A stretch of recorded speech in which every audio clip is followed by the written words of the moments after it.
Hello, it's time for Combat Patrol Carnage.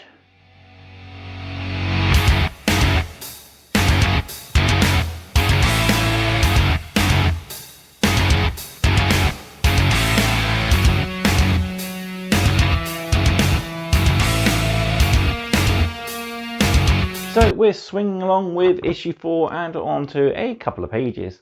So today we've just got a little short story about the Silver Templars to read, so some more lovely acting by myself. And we have some new pages to add titles to our heroes for the Tyranids and the Space Marines, so we'll be doing that, adding them to the data sheets we have already. Don't forget, Combat Patrol Carnage is proudly sponsored by warbay.shop, your one-stop supply for all your hobby needs. They buy and sell new and used armies, including piles of shame, supply you with hobby supplies such as paints and paintbrushes, and all your gaming aids such as dice and tokens. They've also had a recent restock of some classic partwork issues, so you can check that out on their store, link in the description. Right, let's head to the table and we'll catch up on some much needed reading, and we'll add a title to our Space Marine Captain. Hello, and here we are with issue 4 again. So last video we painted our first 4 models, the ones we're going to need for our battle next video. So I'll put those to one side as well as our paints and half-dead starter brush. So yeah, that is very much a starter brush. It won't last you too long. Yeah, I don't think that's going to last me much longer. I might try it, see as far as I can go on the Resting Infernus Marines, but I think for the Von Rhein's Leapers I'm going to dig out one of my larger brushes so I can get a little bit of a better coverage quicker. So right, we're on to some reading, and I've also got issue 1 here, as we're going to be adding a title to our Captain and our Winged Tyranid Prime. So we'll need that to one side, as well as our trusty pen. So I'll adjust the camera and we'll go into our read articles. So opening the page to our 1 read article, and then we have our 2 collect articles to go through. So first off, a little bit of a short story, sort of. It's a bit of a background about the Silver Templars, and it's almost like it's talking to you from the point of view of a chaplain who's inducting new recruits. And it's sort of the story is talking from the chaplain's point of view, telling you a tale of the chapter. So technically you are the new recruit for the Silver Templars, and this is part of your indoctrination. So, bonds of honor. Rest now, young ones. You have done well today, but the road ahead is long, and many of you will not make it to the end of the trials. The tournament was just the first stage, and for you victorious few, the real challenge is only now beginning. Savor your victory for now, but do not let false confidence overtake you. Should you falter or fall during the ascent, you will join the others who have failed their test. When your struggles are at an end, you will have proven worthy to take your place as a brother of the chapter, a Silver Templar. Then, and only then, will you begin the honor of fighting for the Emperor. I can see you are eager, and that is good, but there is much work to do. If you prove yourself and join us in arms, the first thing you will do is craft the weapon that you will use. As you fashion it upon the forge, your sweat and blood will flow into its form. Once it has been made whole by your hand, you will lift it. Its spirit will call to your spirit, and your spirit will answer. At this moment, the weapon becomes yours, but it becomes more than a willing servant. It becomes part of you. This we call the Bond Marshal. The weapon's machine spirit is linked to yours. There is no higher calling than to learn the subtleties of its use. You will dedicate yourselves to its perfection, growing into a fine warrior, worthy of the chapter markings that you shall bear. I can see that you do not yet truly understand what it means, but you will. You will grow closer to this weapon than you will to your battle brethren.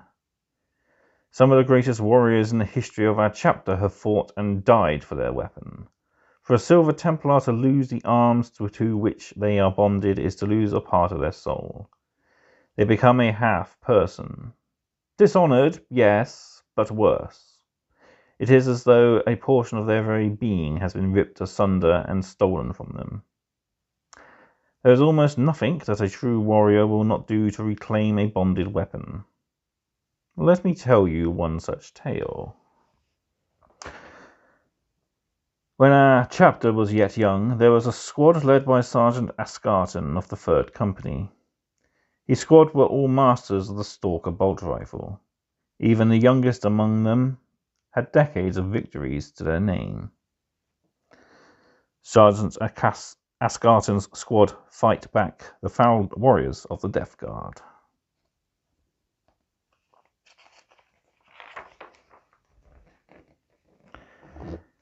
Each of their weapons was individually crafted and bonded with its warrior.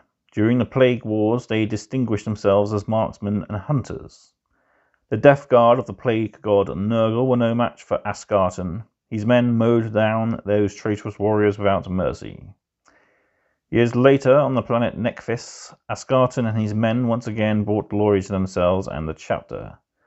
They fought the brutal Orc freebooters, fulfilling the vow that the Silver Templars had made to protect the inhabitants of the planet. Many other victories did they win over the years, and many were their triumphs. Then came whispers of an old threat. We awoken. The Tyranids of High Fleet Leviathan, fought nearly destroyed, attacked the galaxy en masse. Ascarton's squad was part of an advanced force that converged on a nearby world as it fell to the Great Devourer. All across the planet's surface, the Tyranid creatures teemed, consuming all that was before them.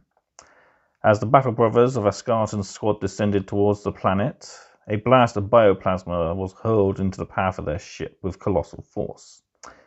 It burned through the hull, allowing the void to suck the air out with a mighty howl. Mectras, the battle brother nearest the gaping hole, was ripped from his seat. He cast his arms desperately out as he was pulled towards the emptiness outside. Ascarton leapt from his seat, reaching forward to heave Mectras to safety.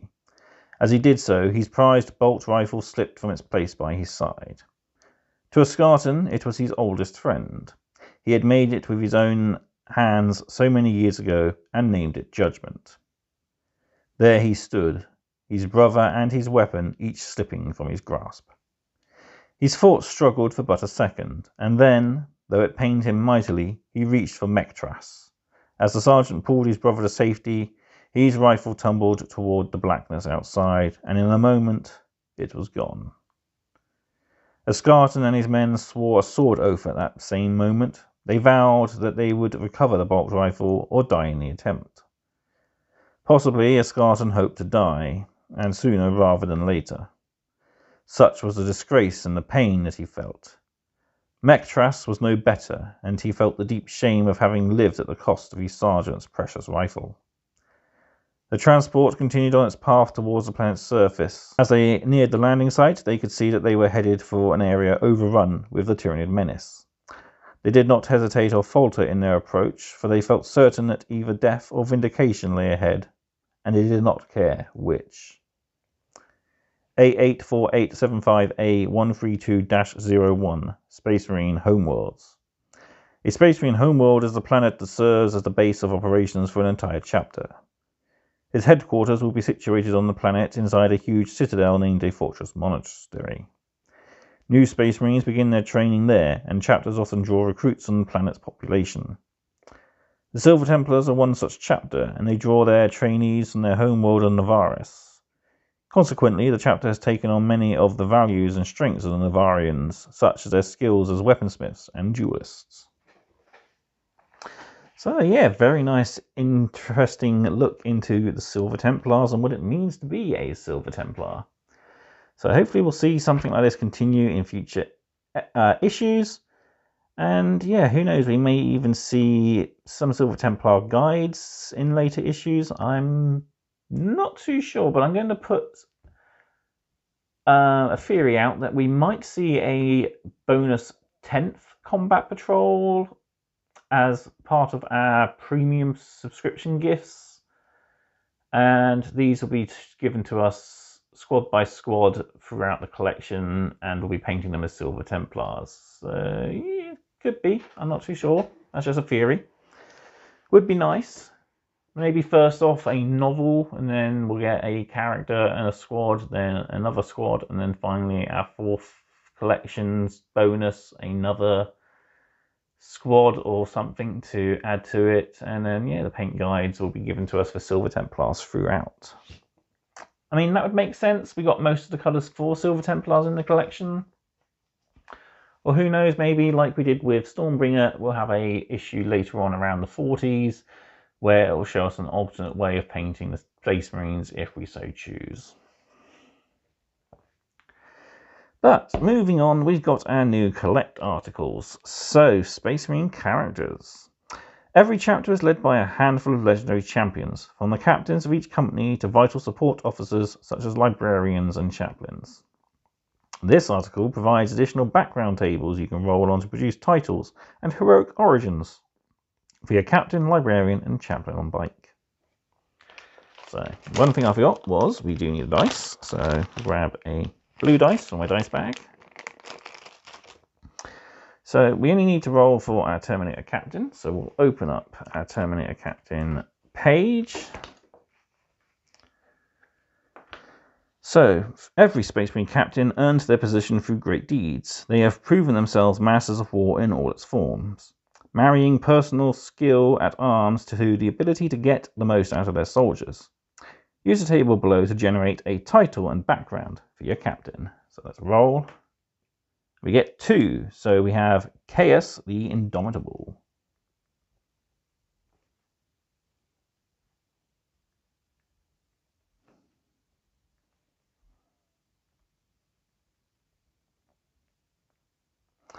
So his origin is, this captain was the last survivor of a desperate assault and earned his position in battle when his predecessor was slain. He has since avenged his fallen battle brothers. So yeah, that's pretty cool. Chaos the Indomitable. He's going to be avenging his fallen brothers from an older campaign. So over the page we've got similar tables for the chaplain on bike and the librarian, so we'll be using the librarian at next delivery when we get issue 10, and the chaplain on bike isn't until issue 20, I believe. 18 or 19, I think it was. We got issue 20, and chaplain on bike is the last one, so yeah, we'll see him towards the end of the collection. Then we have our Tyranid characters, so let's flip to the Tyranids page. So we got our Winged Prime here. So Tyranids can never truly die. Their bodies are mere extensions of the hive mind. Some bioforms seem to reoccur again and again on the battlefields of the 41st millennium, and have even displayed unique and horrifying personality traits. Use these tables to generate extra background and titles for your Tyranids.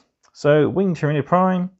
Leader beasts such as Tyranid Primes quickly become notorious among Imperial forces, for the presence of such creatures is essential to the functioning of the Tyranid swarm.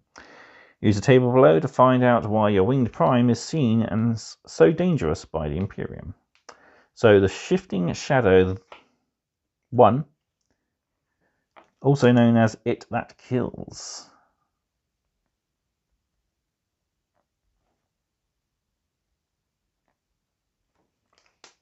This Winged Tyranid Prime rose to notoriety due to its vengeful instincts. It has returned after death time and time again to slay its previous killer.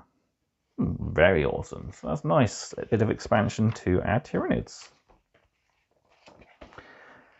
And on the other side, we have a table for the Parasite of Mrex, who again won't be coming till issue 19. So we get him and then the chaplain on bike to finish off our combat patrols. So yeah, pretty cool. I've got a couple of quotes I've missed. Oh my god, I can't do that. How dare I miss quotes? The Space Marines are the greatest of humanity. The greatest Space Marines are as unto demigods of war. The horror of the Tyranids is that, for all their evil, they hold no malice towards humanity, only insatiable hunger. A Parasite of Mrex slithers at the head of a Tyranid horde waiting to strike. You see the older Tyranid termagants and hormagaunts, as well as the older warriors as well. So yeah, pretty good models. Old Ripper Swarm as well at the front there, and facing off against my beautiful Blood Angels. So yeah, glad we got some updates to those classic models. They were looking really chunky. But that's it for this video. So yeah, we've added some new titles to our characters from issue 1. And yeah, we're ready for future characters as well. So up next, we have ourselves a small little battle. It's just recapping everything we've learnt in issues 1 and 2 about combat. So we're putting the 3 Infernus Marines up against the Von Ryan's Leaper as they duke it out on the deck of a ship. So I hope you'll join me for that. Big thank you then for watching. Thank you to warbay.shop for supporting the channel and the content. If you've enjoyed this content, please give it a like. If you haven't already, subscribe to the channel. And I'll see you next time on Combat Patrol Carnage. Goodbye.